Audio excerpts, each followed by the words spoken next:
This made no difference, but we just closed out a game against the number 1 team in the league. Sure. Yeah. And can I also say Minnesota? I've now watched them play a couple times. They're just a better version of last year. They're not that crazy. They're a second round exit. Here we go. At best. Maybe they look. I'm not discrediting your win. I'm just talking about you just did. Minnesota. You just did. We beat the number 1 defense in the league, number 1 team in the league. Great win. We just beat them. And Brunson had a terrible game. And McDaniel shut him down. The fact that you beat a good team with Brunson playing badly is great. That's a testament to how good this move is. But I'm talking about we need your hate, Dime. Speak for these haters. I love it. I don't like you getting the best out of me. Go ahead. We just beat the number 1 team in the league. We ain't hyped enough right now, Dime. You're lucky. You're lucky. Keep talking that bullshit. This is like, to be honest with you, for us three, this is really mild. We've been really behaving with this shit right here. We've been really behaving, y'all. Please, because you see, Dom is really holding back that fire. I love the Knicks. I don't like Minnesota. Oh, okay. Because of Rudy Gobert. We know. Yeah, and also, I will say, Karl Anthony Towns played the way I like him to play today. He was more aggressive. In the 4th. Yes. Yeah. I like the Knicks team better without RJ now. RJ was getting annoying, man. I was tired of hearing him. I don't like watching him play anymore. It's just it's really fit. I love the OG fit, y'all. Yeah. Like, just the fit, man. It looked seamless out there. He was cutting to the basket, getting dunks in the paint. His cutting was being there at the right here. Oh, I'm here. Here. Yo, hey, fellas, just real quick. Did you see that? It was like a screenshot of RJ at the podium with the Toronto Raptors jersey on. Yeah. I haven't seen it now. Yo, man, I always told myself I will never feel bad for nobody worth $100 million. I feel bad for that boy. Lord have mercy. What's wrong? Why? He good. Yo, Fleet, look, when I say he looked like a sad puppy, because he know it's over. What are you talking about? He's playing at home. It don't care where you playing at. Listen, let me tell you something. What New York City does for people. It makes you a superstar. He's going to be able to walk around Toronto with no security. What are you talking about? True. He can ride with the top down, and nobody's going to go, RJ! Remember, New York, they would. Okay. Toronto's big into sports, bro. Listen, he can get rid of all the security. He don't need nothing. Like now he can save all his extra money because he good. Well, I was tired of hearing about him because he just hasn't improved as a basketball player, and they were making him out to be the second coming of Jesus because he's a Knick and has a. Yeah, seriously. Maple Mamba came back home. Oh my God! Let him go home. You got too many Nova guys. Is Hart a better fit or a better piece to move for a more consistent player? No, I think Josh Hart's built for war. Ooh, I would be.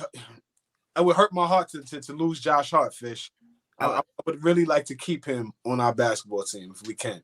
Yeah, I think he's the type of guy that could be a bench player on a championship team. I really do. If Embiid costs Josh Hart, then buy Josh. But you know what I'm saying? That's why I be laughing when anybody be like, yo, you got rid of this person. Yo, nobody's untradeable. What y'all talking about, man? I love you, Josh. But I'm getting Nick hater vibes here from Fish. Maybe Barrett just needs a change of scenery with a better player development department. And that goes back to my point from earlier. Enough of you can't develop on the Thibodeau. We gotta, if you're a self-starter, Julius Randle has gotten better. Mitchell Robinson has gotten better. Look at Jalen Brunson is way better than we thought. Emmanuel quickly has gotten way better. Quentin Grimes, and I'm talking that's lower level player now. Like Quentin Grimes is growing just because Thibodeau infuses confidence in that dude. Like I don't know. RJ did nothing to his game to separate himself from being slightly above average to really, really good. That was it for me. Like he didn't do anything to it. All you gotta do is look at his draft class, right, and see where a lot of those players are at, and even a draft class or two after him. And when you break down all those players, bro, he's not nowhere near none of their caliber. But let's break that down. We always revisit that, Flea. That's Tyler Hero is playing really good this year. Tyler Hero's just better than RJ Barrett. Like, let's not even mince words anymore. He's better than him. But that was an argument for the last. See, Dom, you haven't been really listening to it. AllBall's point aged well. Hero is better than him. Okay, Uncle Ice been saying that. Shout out to Uncle Ice. But how many players, if we can, like I said, I don't know if we have the time to do it now. We could take 2 minutes if you could just look at his draft class and then maybe look at the draft class between when he came out and maybe the next year or two, you could probably name 20 players that's better than him right now. That is not good. You can't in keep his class. like if we redrafted that 2019 draft class, I don't know if RJ goes number 3. I'll be honest with you. I don't know if he goes number 3. He may not go he might not be in the top 10. Yeah, right. like, I don't know. Darius Garland off top. Darius Garland, Tyler definitely better Hero, than RJ Barrett. That's not even close. Keldon Johnson. There's some other guys. Yeah. There's some other guys that. All right. And then even if you look at guys that came after him, that's all just progress, and they just like look at a kid like Pinchero, right? I'm not saying RJ had potential to be better than him, but look at these guys. Look at how they go from one year to the next year, and then it's like they're budding superstars. Well, he was. I don't know. He in college looked like he was going to be a stud. I'm not going to lie. No, And it's but been 5 years. RJ got 5 years, and I'm just listen, man. The Knicks made the right move. I'm glad we didn't do what we usually do. Didn't you guys just pay him too? And we got off that dead money. Exactly. Did you guys just pay him? We had to get off that money. We had to get off that money too. When did you guys pay him? Last summer or this summer? Last summer. Last summer. Before, now the same money we're giving him. Okay. The same money we're giving him. OG's up for that money, and we got rid of IQ at the same time. But again, it's for somebody who fits better. Like I just can't dislike this trade. Oh, it's Raj. Shout out to Raj, big time Laker content creator. Says OG might be the best 3-and-D guy in the league. Wow, it's high praise. Maybe for real. Is Nas Reed 3-and-D? No, he's like a big. But Fleet, even if he's top 3, top 5, yeah, that's what we just added to our team. You get what I'm saying? And those guys are gonna pay a lot. OG's a champion too. He's got that playoff experience. Although wasn't he injured during that route a lot? We forget that though. People quickly forget that. As someone, this Toronto perspective from Phoenix Gen Z, as someone who watched OG Anunoby his entire career, I'm not shocked. Typical OG impact. IQ and RJ are starting for us tonight. Need IQ to reincarnate to Maxey. Fabia, I don't know if you can confirm this for me or not, but from the games I've seen, Randall has been their best player for the past 20 games.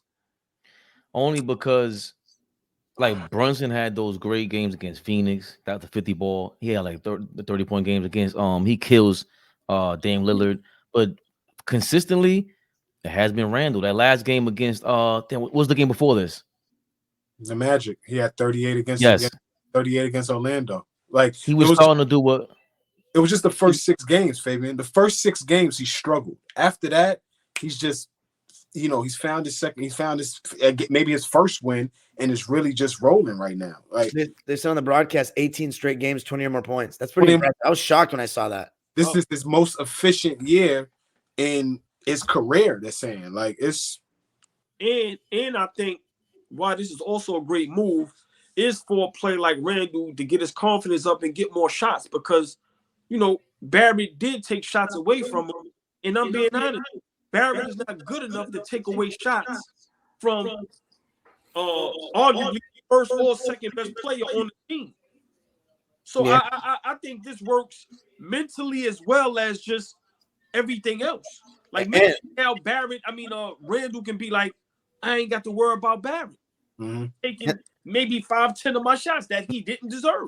And the spacing will probably be better too with OG anyway. Way better spacing. Yeah. Knicks' next step is to find a way not to have to rely so heavily in the playoffs on if Randall's jumper is going in or not. I agree with that. Not. I hope he has not been settling, and that's what's been the biggest part of him playing well over these last 20 games. He does not settle. He can hit it. He can hit it. Flea, I want to ask you and Fabian, because y'all Knicks fans, and Dom could chime in real quick. Just if you could be brief.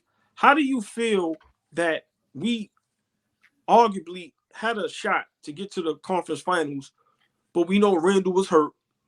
Why do people just overlook that? Like when they say we didn't make a step, Dom, see, you see what I'm saying? We went 6 games in Miami. Our lead guy was really hurt.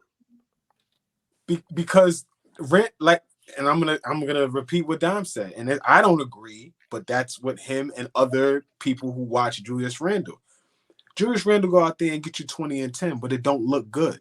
Like it don't feel like 20 and 10. It doesn't look like 20 and 10. And the impact of his 20 and 10 is not the same as the impact of 20 and 10 from another guy in the league. But when he is playing efficient, like we remember that year where he was 25, 10 and 5, and he shot over 40% from three. That was like, I think, the first All-Star year in New York or something like that. But his impact there felt so much better because he was so efficient. He wasn't settling for the three, all that type of shit. Like, they don't like the way his game looks. So that's why for me, that's why they discredited him. But he also hasn't had good games in the playoffs as a Knick, really. Like, let's be honest. And you guys won the 4-1 against the Cavs without him, really. So that's why everybody was like, oh, maybe they played. The conversation was starting to happen of whether they played better or not without Randall. You remember that? Yeah, I thought that's crazy. I don't know. Right. I didn't agree with that necessarily either, but I'm saying that's why people don't think. And the Heat beat Boston, so they're not going to get like, oh, if the Knicks could have beaten them. They're not going to say that. But hold on, Fabian, you don't feel no way that the whole sports world, if it's any other team where they star players hurt, that's a real excuse. So now we don't have a real excuse that we actually could have got to the conference finals, but our lead dog was really injured. What about Jimmy Butler getting injured? Huh? What about Jimmy Butler's injury that was very apparent as well? Okay, what did he play in all games in the Miami series? No, he missed one. He missed one, right? That's right, another reason but they X each other out then, Dom, because your league guy and our league guy, or one of our league guys, they got hurt.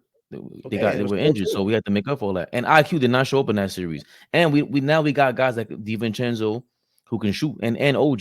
So to your point, those are the guys we were missing to rotate against the Miami Heat. Sometimes the Miami Heat will leave our guys open to shoot threes. That's what we were missing. So yeah, to your point, if it was another team, we heard that about the Lakers last year too. LeBron was hurt. We hear that about every other team when somebody gets hurt. So, we deserve that sort of leeway, and Randall deserved that sort of leeway because now we see he was making progress starting at the end of last season, but now I would love to see him in a big pressure situation now. Do your meditation and everything like that. This is a different kind of guy, at least that was what we've seen in the first 2 months of the season. But you know what? I'm gonna give props. You know what probably really happened? Caleb, Vince, and them guys played out their goddamn minds. That's what really happened. You couldn't stop a nosebleed with them dudes. I think Flea said it one day where it was like, them games where nobody misses. Mm-hmm. They had that shit for a whole playoff run. Mm-hmm. So you know what? I'll leave that alone. Miami just played out their mind. And they got better. That rookie kid they got, Hami, is amazing. Tyler Hero coming back the way that so they got better on the rotation. So we need OG to X out their main guy, which is Jimmy Butler.